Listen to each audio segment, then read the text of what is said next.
There's a seismic shift happening in the data center industry. A shift that's so fast and of such proportion, it's not only changing data centers, but entire industries.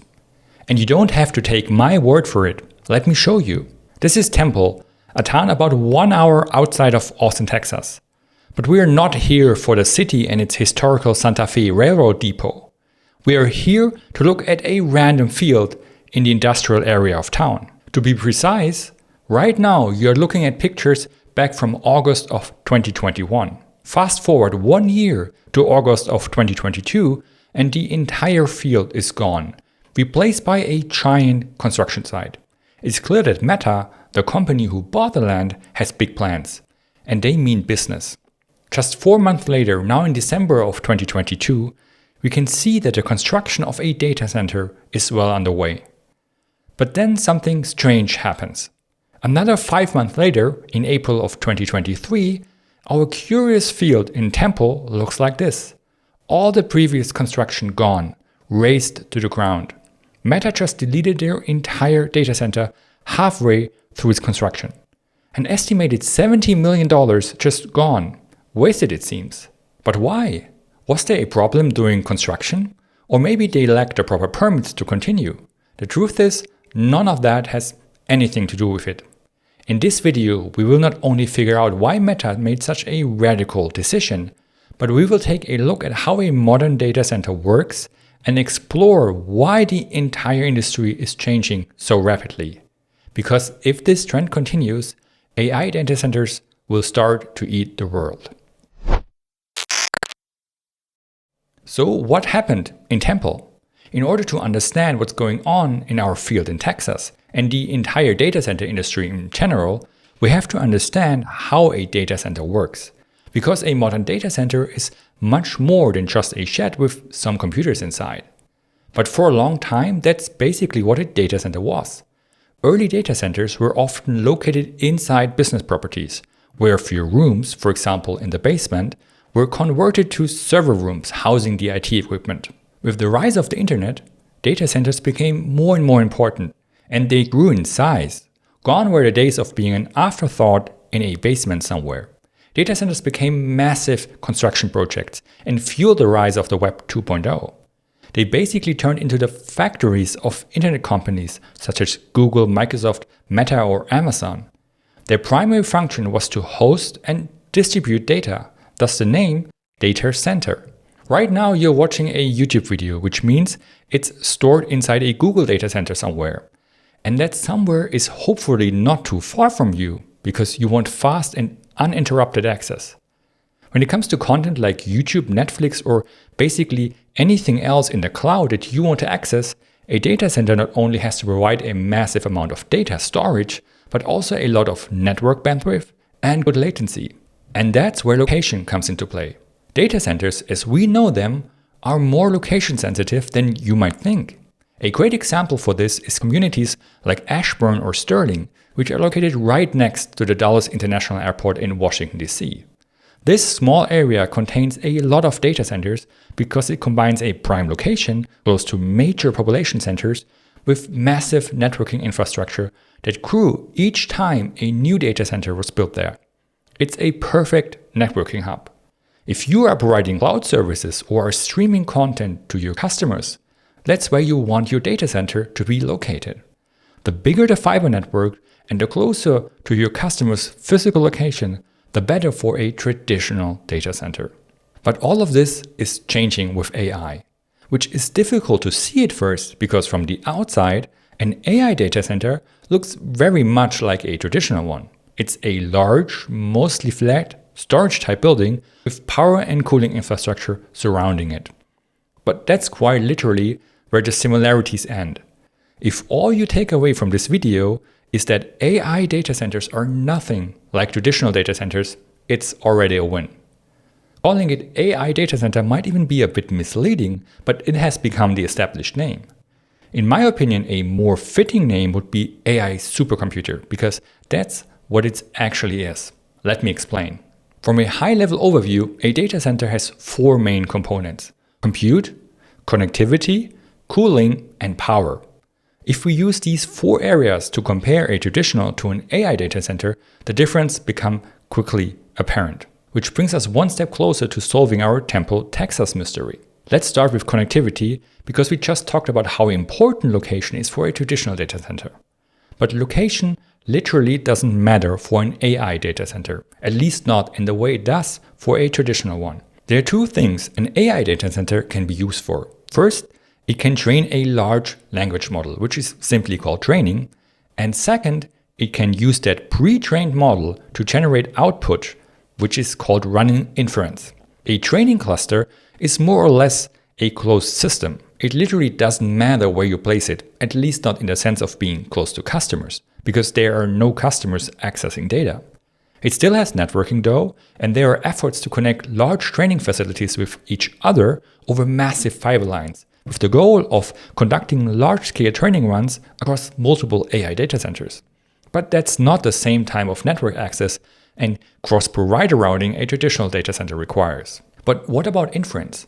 If you are asking ChatGPT a question, you directly communicate with the data center that runs the inference. While that is true, inference also doesn't require the same networking as a traditional data center because it's not latency sensitive. The compute part, basically calculating the answer, can take multiple seconds.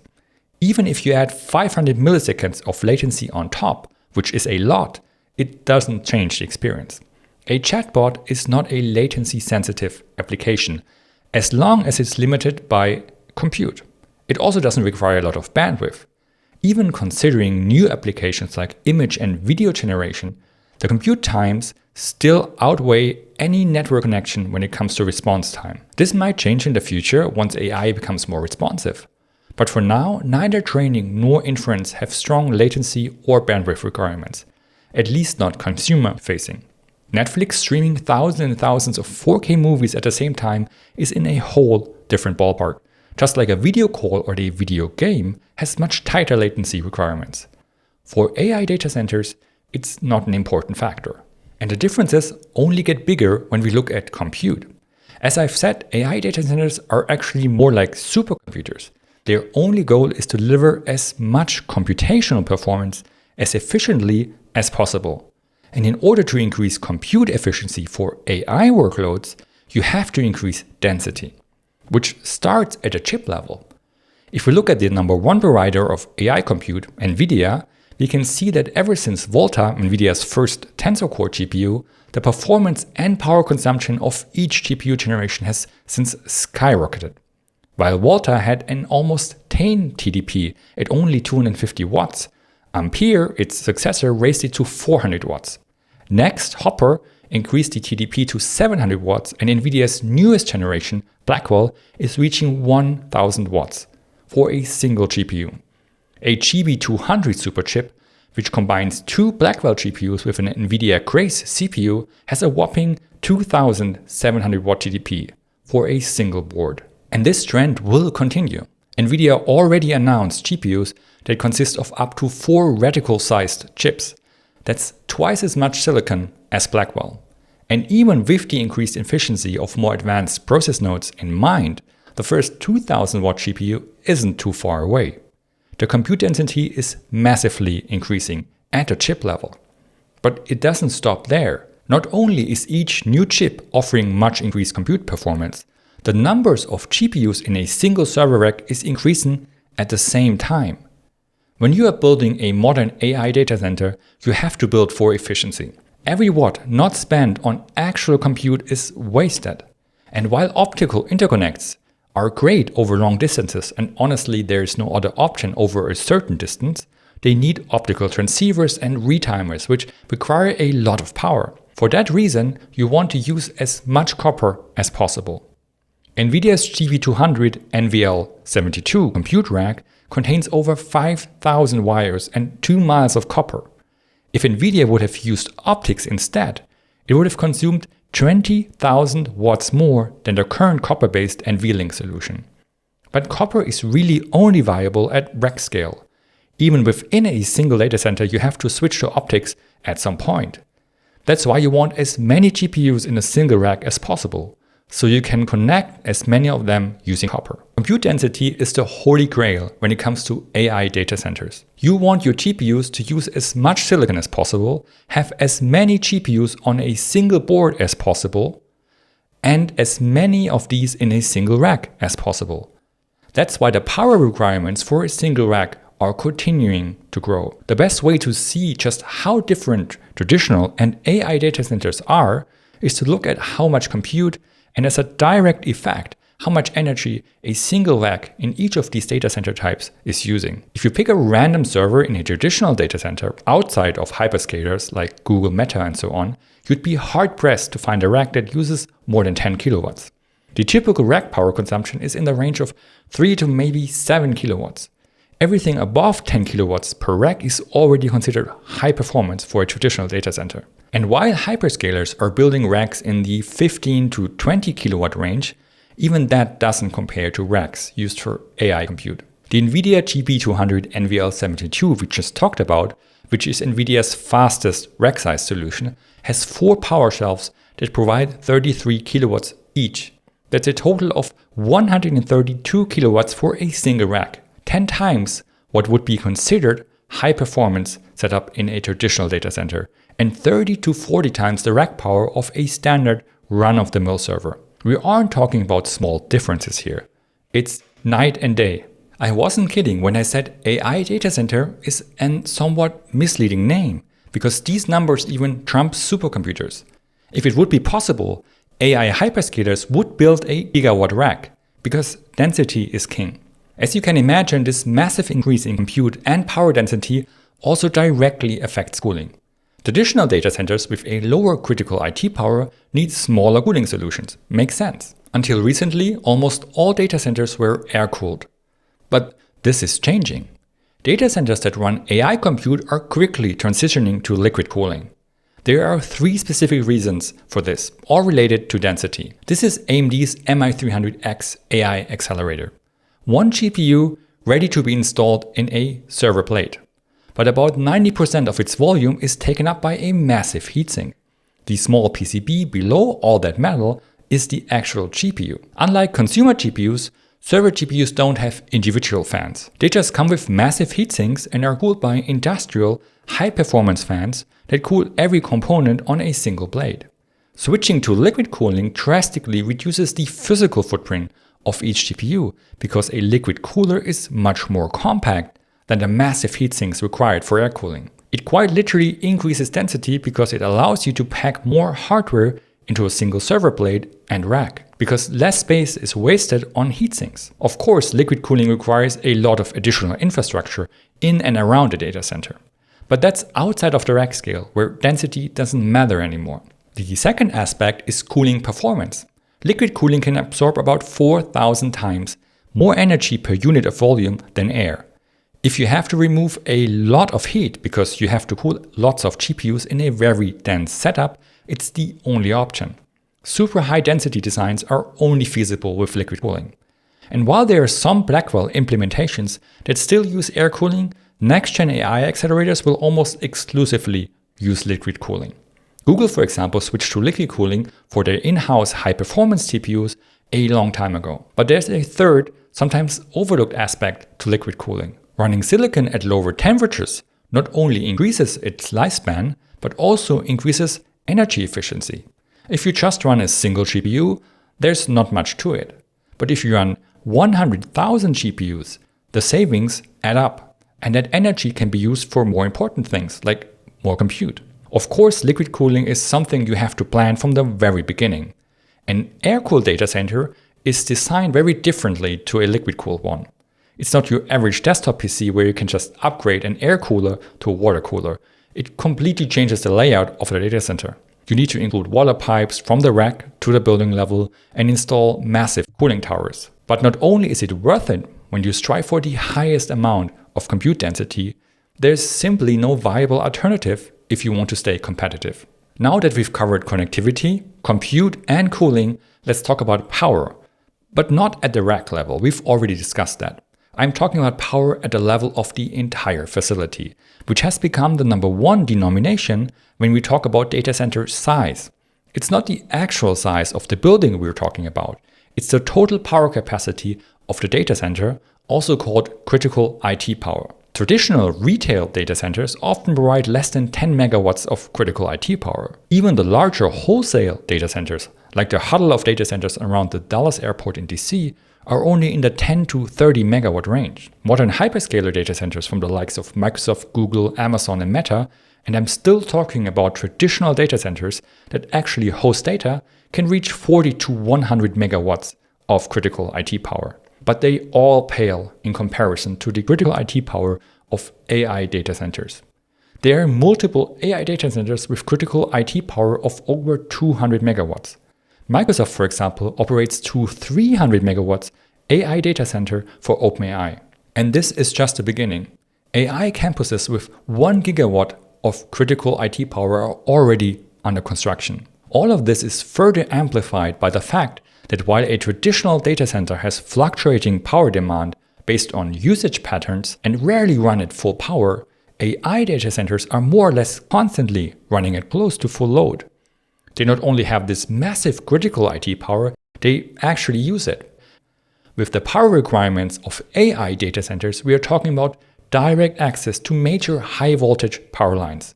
And because server racks don't run on high voltage, which is over 100 kilovolts, you need transformers to step down the voltage, first to medium voltage and then to low voltage, which for data centers is usually 415 volts. With a power consumption that rivals large cities, these massive AI data centers require a lot of transformers. So many, in fact, that the order books already have a backlog. Transformers, which previously were mostly bought by governments to serve large cities and industrial centers, are suddenly in high demand because of AI. Another interesting difference between traditional and AI data centers is the idea of backup power. For a traditional data center, loss of power is a major critical failure point. That's why they need a system that ensures uninterrupted power supply. For the very short term, that means batteries, which have to bridge the time until the emergency generators come online. But AI data centers have such a massive power demand, they need a large amount of generators, which not only have to be bought, but also require the proper permits. This not only adds a lot of additional costs, but it takes time to set up. And since time to market is crucial in the AI race, AI data centers often have a very limited UPS system. In this case, the data center just stops working if the main power source fails, which funny enough isn't that big of a deal for training runs, as the GPUs already introduce somewhat frequent failures. When the power goes out, you can simply continue the training run when it comes back. And I'm really just scratching the surface here. No matter if compute, connectivity, cooling, or power, there's so much more depth to it. Most of what we just covered is based on the amazing Data Center Anatomy series from SemiAnalysis, which covers every aspect of a modern AI data center in great detail. If you want to know how the power stage of a massive AI data center really works, or what's required to make a data center ready for liquid cooling, I highly recommend that you check out the articles I've linked in the video description below. I've been a SemiAnalysis subscriber for long before we started collaborations like this one, and it's definitely worth the money. But the secret is that like 80% of a SemiAnalysis article is not behind a paywall. That's how they got me. For every topic I researched, I found a super detailed article from SemiAnalysis that actually explained how the industry works in a digestible way. Even without a subscription, it's a top-tier resource. And with a subscription, it only gets better. I mean it in the sincerest way. If you are even somewhat interested in the semi space and AI data centers, check out the links and read the articles. It's so worth it. Now that we've learned all about AI data centers and how they are nothing like traditional data center, let's get back to our mystery field in Temple, Texas. Why did Meta start building a new data center only to tear it down halfway through construction? As a quick refresher, construction started in mid-2022 and progressed until at least the end of 2022. But by April of 2023, the entire construction site was flattened. What could have happened during that time which led to Meta making such a radical move? The brainiacs among you might have already figured out that this timeline aligns almost perfectly with the release of ChatGPT in November of 2022. So, is that our answer? Did Meta start building a traditional data center and realized halfway through the construction that it was outdated? Well, kind of. But it's even more radical than that. The initial construction site was for Meta's tried and tested H-type data center. It's called that because the final shape of the data center looks like the letter H. If we actually take a closer look at the satellite images, we can see that the initial build would have looked like an H if it was finished. Many of these H-type data centers are used in a more traditional data center role, filled with CPUs and hard drives. But while it was designed for maximum energy efficiency, Meta's H-type data centers are already capable of running GPUs. Meta has a massive NVIDIA Hopper-based AI cluster that combines 100,000 H100 GPUs across multiple of the same H-type data centers. So Meta was already building an AI-capable campus in Temple.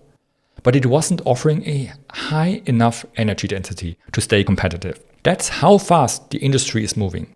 Even AI data centers that are built on a very fast timeline can become outdated during construction. The story has a happy end, at least for Meta. If you look at the most recent satellite images from 2025, we can see that our little field in Temple now houses not one, but 2 AI data centers. This is Meta's new high-density design, with each building providing about 85 megawatts for a combined critical IT power of 170 megawatts.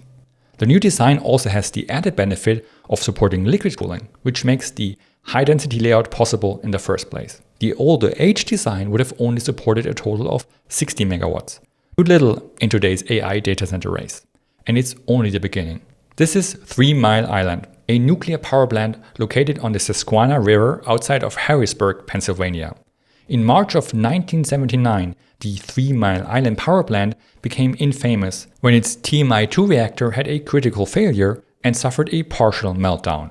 To this day, still the most severe nuclear accident in United States history. The core of TMI-2 has been removed from the site, and the second reactor, TMI-1, was shut down in 2019 because it was operating at a loss. The entire site has since been marked for decommission. But that changed.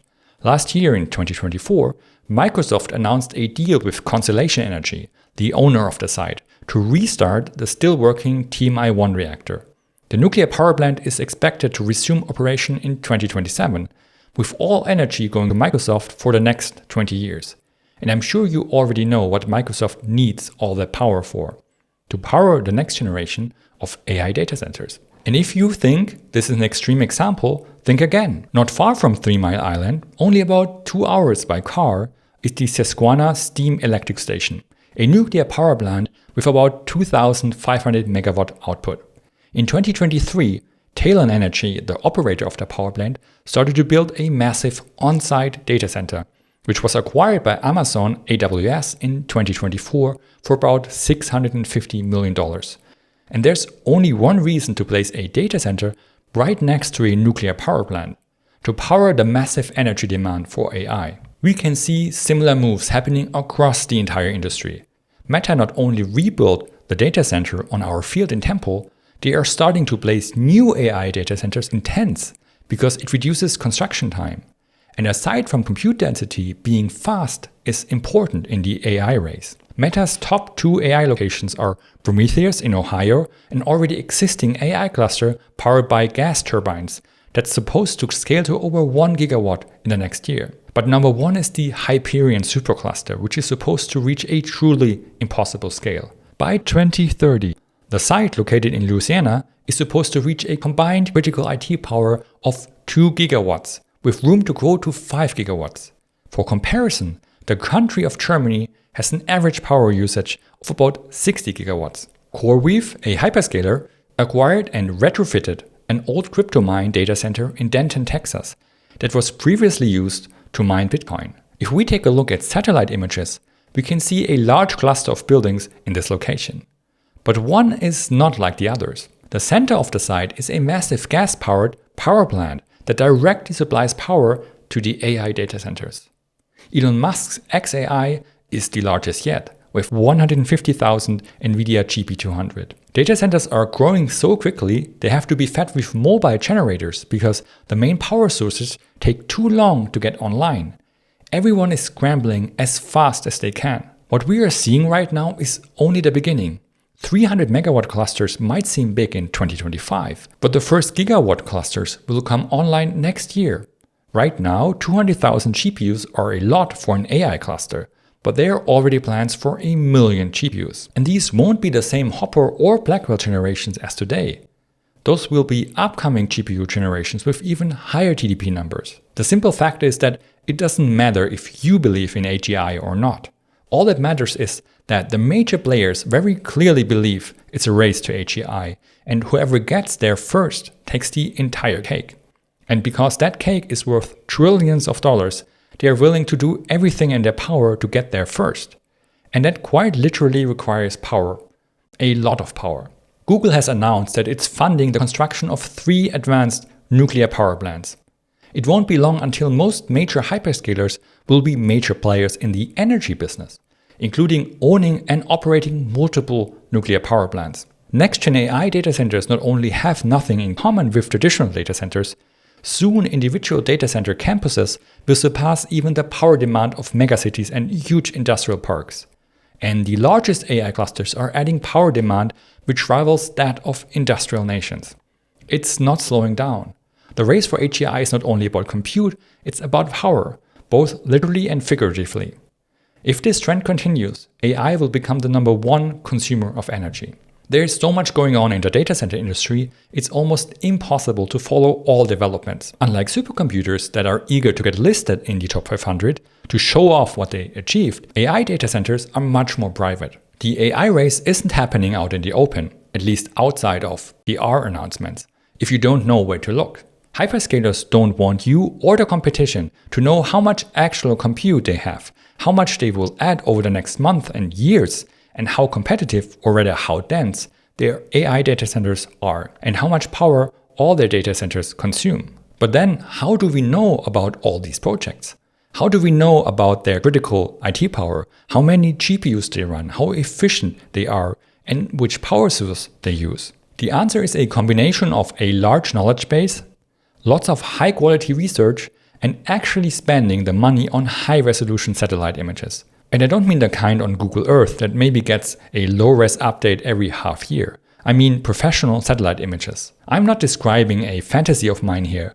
That's actually what the brainiacs of the SemiAnalysis data center team are doing. It might be a bit insane, but SemiAnalysis is tracking over 5,000 data centers worldwide. And by tracking, I don't mean a simple Excel sheet with a name and an address. I'm talking about the true Sherlock Holmes stuff. The data center model not only tracks new construction projects, but also existing data centers. High-res satellite images are analyzed in detail. And because the power stages, generators, and cooling infrastructure are visible, the data center team can actually create very detailed insights for each data center. Of course, that only works if you know what to look for. But when you do, and the SemiAnalysis data center team certainly does, a data center is like an open book.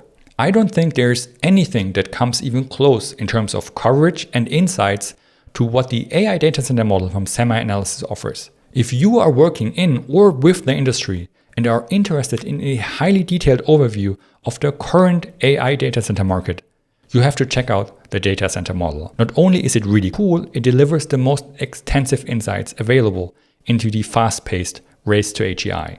ChatGPT was released in November of 2022, less than 3 years ago. Ever since, it feels like everything is speeding up. The race for AGI has created an insatiable demand for AI compute that only seems to accelerate. The data center industry is now more focused on building AI supercomputers than actual data centers. And with it comes a massive demand for power. That not only means more transformers, more generators and liquid cooling, but energy generation is more and more a focus point of hyperscalers and big tech companies. From the launch of ChatGPT to next year, AI compute will add an estimated 40 to 50 gigawatts of global power demand. These are numbers comparable to the average use of entire countries like France and Germany. And I know I'm repeating myself, but this is just the beginning. If this trend continues, it will just take a few more years before Google, Microsoft, Meta, Amazon, and other hyperscalers will operate more nuclear power plants than most countries in the world, and add AI data centers with critical IT power that surpasses those of most nations on a yearly basis. All of this in hopes of being the first to achieve AGI. And if they get there, the AI power demand will surge even more. It truly starts to look like AI data centers are going to eat the world. The first bites are already visible if you know where to look. Thank you again to the entire SemiAnalysis team and especially Jeremy, who was very patient in answering all of my stupid questions. Go check out their amazing work. And if you want to know when the next bites are coming, the SemiAnalysis data center model is your best weather forecast. I hope you found this video interesting and see you in the next one. Oh, and subscribe if you want to see more videos like this one.